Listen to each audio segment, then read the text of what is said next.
What is the scariest, strangest, most unexplainable thing that has happened to you while home alone? Story 1. Was 17 years old, left alone from Thursday to Sunday with our family's dog, who was pretty small and starting to have trouble climbing stairs in his old age. I'd be working every morning while my parents were out of town. Came home from my shift on Friday and everything about the kitchen table was a mess. Napkins were taken out of the holder, all of the mail was thrown on the floor, salt and pepper shaker on the other side of the kitchen but together, and one of the chairs pulled far away from the table. Our dog's never done anything like this, and I'd be especially surprised if he was even capable of climbing on top of the table. I reset it all. Saturday, I come back to find the exact same configuration. Don't have the pictures anymore, but every detail was just as I found it the day before. Pretty much the entire night I'm convinced there's gonna be a ghost coming to get me, and I sleep horribly and barely rest for work on Sunday. I leave for work and make sure the place was orderly when I left, because I knew my parents would be back before I was out of work. When I go on my lunch break I call my mom and ask about all of the details from the past 2 days, and she just goes, "Yeah, why did you leave such a mess?" She didn't get pictures so I can't verify how similar the mess was, but regardless I can't believe my old dog would have done that, for the details 3 consecutive days, and I don't even know if he was strong enough to move the chairs or climb on the table.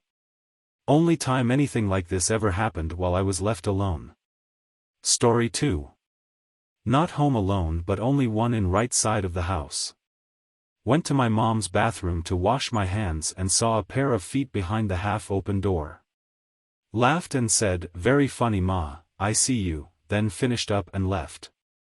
Bumped into my mother in the kitchen unpacking, nobody else was in the house. I'm glad whatever was behind the door didn't peek out. Story 3. Mine is just kind of weird, I think, not so scary. It's funny what the human mind can do. My husband works a weird schedule where he has to be at work at 3 a.m. I wake him up at 2 a.m., get his lunch together, and then I go back to bed until my alarm at 5 a.m. I don't always go back to sleep right away because he is wandering around showering and getting dressed and making obscene amounts of noise. He usually leaves right around 2:50 a.m., then I'm good to go back to sleep. Anyway, about a month ago, I woke back up at 4:30-ish on a Friday morning. I swore I heard someone knocking. We have doorbell cameras at both doors, so I checked my phone. Nothing. The kids were in bed with me and the dog was still sound asleep, so I knew it wasn't them. I decided it must have been a dream, but it freaked me out enough that I didn't go back to sleep. He was home for the next 2 nights, no knocking. I didn't think anything about it. Early Monday morning. Same time, same place. Checked the cameras. Nothing there. Kids and dog all snoring. Repeat for 3 more days. I became more and more convinced that someone was fucking with me, but I couldn't figure out why. If someone was really watching the house, they would know that I was alone after 3 a.m. with the kids. It's easy enough to break in ground level windows all around and our doors aren't anything special. No reason to expend all this effort trying to get me up and out of bed to open the door. My irritability was growing as my sleep deprivation increased. I was having a harder and harder time sleeping after 3 a.m. because I was anticipating the knocking. I was mostly just kind of hanging out in bed and waiting. Finally, I decided to just stay awake and catch the person in the act. I set myself up in the living room, iced coffee, TV on, phone in hand, fully upright so I wouldn't fall asleep. Nothing happened. No more knocking. Just an idiot sitting on the couch for 2 hours, losing more sleep. My theory is that I was dreaming of someone knocking that first night and I woke up mid-dream, unable to distinguish reality from dream. I didn't have to wake up in the middle of the night the next 2 nights, so I slept better and deeper. He went back to work and the weird dreams started again because I wasn't sleeping solidly. The human mind does some crazy things. After I was able to look at it with a clearer perspective, and a few hours of sleep, I realized there was no way anyone could have been knocking at the door. I have a miniature dachshund. He barks at anything. A squirrel farting outside can result in a 5-minute barking frenzy. Knocks on the door cause hysteria. There is no way he would have slept through someone knocking at 4 a.m. I'm an idiot. Story 4. I dreamed the front door blew open at the exact time the house alarm went off. I hopped up and sure enough, the front door was open. No intruder. Story 5. When I was a child, I had life-size, aka 3 feet tall, Power Ranger dolls. I usually kept them in my room stationed around my canopy bed to guard me at night. One day I was planning to take them all to preschool for show and tell. I was like 4 or 5. As I was preparing them to come downstairs with me, the red Power Ranger came to life and pushed me down the stairs. I only vaguely remember this incident, but when I brought it up recently at a family gathering, my mom said that it wasn't the first time I had mentioned the red Power Ranger being lifelike, and that I had frequently been heard talking to people in that particular apartment. The incident of me being pushed down the stairs apparently frightened my parents so much that they took me away and we stayed with my grandmother until my parents could find a new apartment to live in. Needless to say, the Power Rangers did not move with us. Story 6. One night I had forgotten to lock my apartment door and woke up in the middle of the night. My bedroom door was about 2 feet from my front door, as you walked into the apartment. First a big dog ran by, then a person. Holy shit, I was so scared and I screeched, "Who is it?" A man said, "It's Doug." As I was thinking to myself, "Who the fuck is Doug?" he said, "Oh, shit." He turned around to go back out the front door saying, "Sorry." I asked, "Didn't you have a dog with you?" He said, "Oh, yeah." "Hey, come on." He left, his dog ran out after him and I locked my front door. Edit, glad you all thought this was funny, because I did too, once my heart quit trying to beat right out of my chest. The next day the girls at work thought I was crazy for not being upset, but done is done. Peace. Story 7. My brother, 12, and I, 14, were alone at home while our mom was away somewhere, probably away for work or SMTH. It was like 1 a.m. and it was raining like crazy. I was about to head to bed and I saw my brother had turned off his room's lights as well. I went to bed and fell asleep. My sleep was promptly interrupted by loud banging on glass. It was coming from our living room's glass door. I was scared a little but decided to check. I opened my door a tiny bit, my room was straight across from the living room's glass door, and take a peek through our almost pitch-black living room toward the glass door and spot someone on the other side of the glass standing in the pouring rain. I couldn't really make out what that person looked like and I didn't really try to find out, as I immediately pulled myself backward to prevent him from seeing me. The banging didn't seem to stop and it was mind-numbingly loud, it really felt like the glass was about crack at any moment.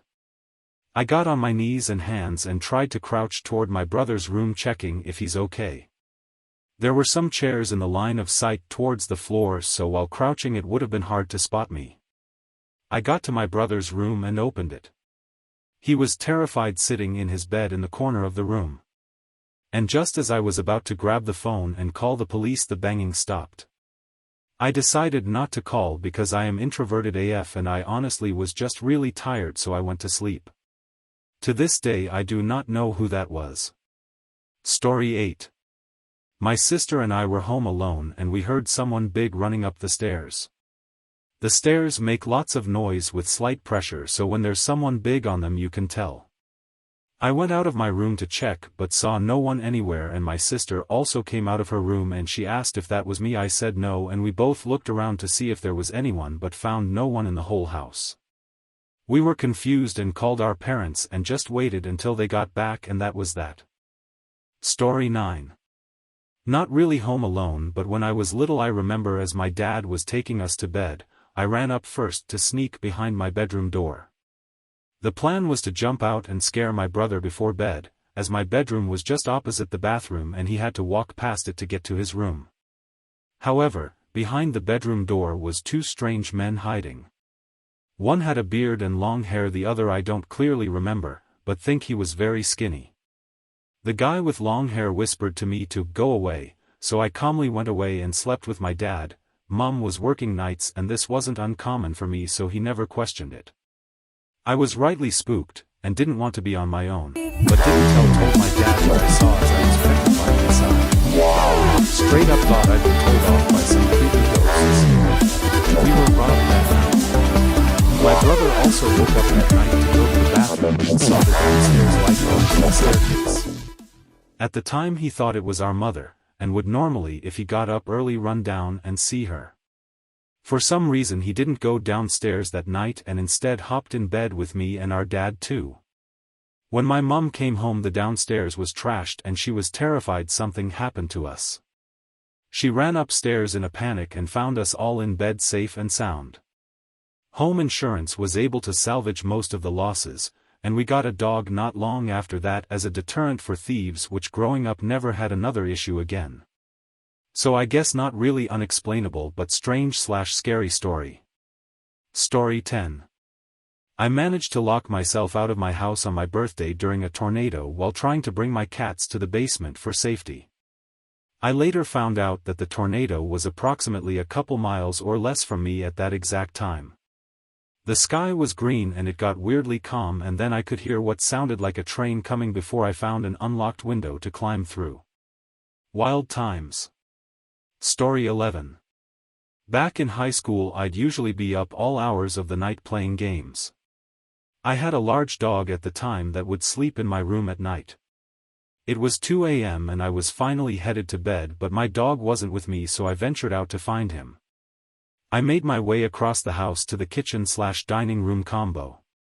I'm standing in the only door frame that leads to that side of the house.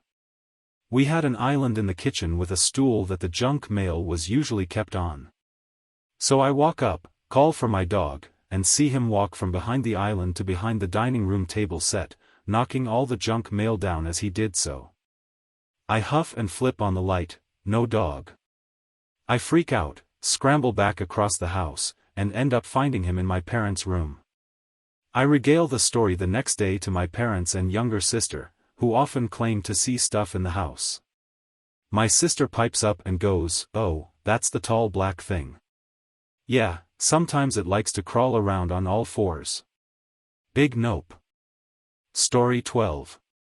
I wasn't home alone, but I was awake by myself one Saturday morning in the 80s when I was around 7 or so. I believe my mom was the only one home because my dad went to the lake to go fishing that weekend, and I'm not sure where my older brothers were. Maybe they went with him. Anyways, my mom's sleeping in, and I'm in the living room by myself, watching Saturday morning cartoons and making a fort out of sheets and cushions. Something made me turn around and I saw my dad in his pajamas standing in the hallway entrance with his hands on his hips, looking the mess I was making and shaking his head. He then turned around and walked into my room, which was just off the hallway entrance. Dude. I didn't even look, I just booked it to my parents' room and woke my mom up. I don't remember what happened after that. This was around 35 years ago. And yes, my dad was fine, nothing had happened to him. Story 13. I don't generally believe in ghosts, but here's a weird one from high school. Not my home obviously, but I was alone in the bathroom when this happened. My school bathrooms had really loud heavy doors. The door to the bathroom and the stall doors were so creaky there was no way you wouldn't hear someone coming in or leaving. One day my friend group was on the benches near the washroom, so at some point during lunch I go to use it. I was in one of 3 stalls, probably browsing my phone or pooping, when I hear someone come in crying and shut herself in the stall furthest from me. I was one end of the wall, she was the other, so I couldn't see her feet from my stall. I asked if she was okay but didn't get a response, she just kept crying. I finished my toilet business and left my stall to go knock on her stall door and see if she was okay. The bathroom was empty, the stall doors were all open, and I didn't hear anyone leave either the stall or the bathroom exit. I even walked into the stall I thought she was in and checked. Honestly, when this happened I thought I just wasn't paying attention and didn't hear the girl leave, but then about a week or 2 later it happened again in the same bathroom. My friends knew I didn't believe in ghosts, but when I told them they could all tell I wasn't joking. Story 14. This happened a while ago. I was at home by myself on a call with some friends when all of a sudden my dog begins to bark like crazy, which was odd since it was the middle of the night and he's usually asleep. I go downstairs to check on him and find him barking at our hall closet. Terrified, I grabbed my bat that I keep in my room just in case and opened the door. There was nothing out of usual at first, and then I look down and notice a familiar-looking object at the bottom of the closet. It was my mom's necklace she had lost when I was 9. I showed it to my mom at breakfast and she was just as shocked as I was. I still have no clue how it got there or how my dog knew it was in there. Definitely one of the oddest occurrences of my life. Story 15. I grew up in a very rural area. Our house was on the end of a dead-end road in the middle of Midwest farm country. In high school I was in cross-country and track and found it easiest to run in the late evenings on nights when there wasn't practice. One night, which was fairly well lit by the moon, I was running the last quarter mile to my house and I saw someone else running toward me on the road from the direction of my house. I live on a dead-end road. There is nothing but farm fields behind it and it definitely wasn't my mom running. It surprised me so much I stopped for a second to consider what I was seeing. I remember exactly what the runner was wearing and I watched her run another 5 or 6 strides towards me before she disappeared or blended into the night like the predator or some such. Now it could have been exhaustion or dehydration, I guess, but I've run a lot farther and a lot longer than I did that night without seeing anyone materialize and evaporate. I never did again either on that road or anywhere else. It was the scariest thing that ever happened to me. I ran home crying panic tears and I am not ashamed to tell you about it. I couldn't bring myself to run at night again for a month. Story 16. The first house I moved into out of high school while going to college was a very old, very small house in a town that dated back to the Civil War. I lived there with 3 other guys since rents were high, but we made it work. The house was built on a hill and had a small driveway in front with a U-shaped driveway in back. It had a full basement, and was owned by someone with multiple rental properties in the area. They told us we had full access to the upstairs but that they used the downstairs for storage, and to never go down there because it was full of their stuff. We never questioned it, because the rent for this particular location for our area was low. We were still technically on campus, but our house was surrounded by other college students so we could have parties whenever we wanted to. Everything was great until we started having unwanted visitors. At first, things were pretty easy to ignore or completely write off. A roommate home by themselves would walk into a room and the lights would be on when they were home alone and hadn't flipped any switches. Someone else would hear a faucet turn on and off in a room with no one in it. We tried to do what research we could at the time and found that water pressure can cause faucets to do some crazy things on their own and that power surges can do similar things with flickering lights. Unfortunately, things kept getting stranger. At one point, one roommate, who was home alone, got out of the shower, looked into the mirror to start shaving, and noticed that someone else stepped out of the shower behind him and left the room. He searched the house, but couldn't find anyone else home at the time. Later on, a different roommate had several items go missing out of his room, including his keys and a pocket knife. He later found them in our microwave. Again, no one else was home at the time. Me, personally, I got home on a day when nobody else was at the house for the next couple of hours in between classes. There was a folding chair on the front porch next to the door, and I had an armload of books. I set the books down in the chair, unlocked, and pushed open the front door, turned and picked up my books, and, when I went to walk into the house, the door slammed in my face. I thought the wind had caught the door and went to open it, but discovered that the door had locked itself again, both handle and deadbolt. Last of all, 3 of us were sitting together on a couch watching TV when we heard a loud, heavy thud, as though something had been dragged off of a bed in a back bedroom. All 3 of us later confirmed that we could distinctly hear both footsteps walking through the house as well as the sound of something heavy being dragged behind. Last of all, the back door opened and slammed shut, even though we were all in the living room, and there was supposed to be no one else in the house. A week later, we started to smell gas in the house. We called the authorities in the middle of the night and they searched the house with us waiting on the front lawn. Finally, they told us that they couldn't find a gas leak and asked us to open the basement. We had never been in there, at our landowner's request, but since the fire department was asking, we opened the garage door. Right in front of us was a Honda Shadow motorcycle with a large pool of gasoline underneath it where the gas tank had apparently leaked underneath it and the rest of the house. The firefighters saw this and decided to leave, while we were left to look around the rest of the basement. Most of what we found was shelves and shelves of canned vegetables, but in the very middle of the floor, under everyone's bedrooms, was a mortuary table with a second device. I'm still not sure what the second device was. It was cylindrical, with a small U-port in the front door. It seemed to have some places on the back for hoses or pipes to connect to it, although nothing was attached when we found it. It was about the right size for a couple of 2 liters of soda to fit inside. Soon after, we found out that our landowner worked night shifts at a local hospital. Whatever it might have been, we decided that enough was enough and we all decided to move out as soon as our leases were up. I was the last one there, and I promise that the last 7 days I spent there alone are the longest days I've spent anywhere since. I am a self-described cynic who doesn't believe in the supernatural, but I can also admit when I have absolutely no explanation for a set of events. I'm sure some Reddit scientists will be able to explain everything that happened to me now that many years have passed, but I don't need their explanations anymore. I just accept that being in old houses alone is not a good idea, and do my best to avoid them altogether.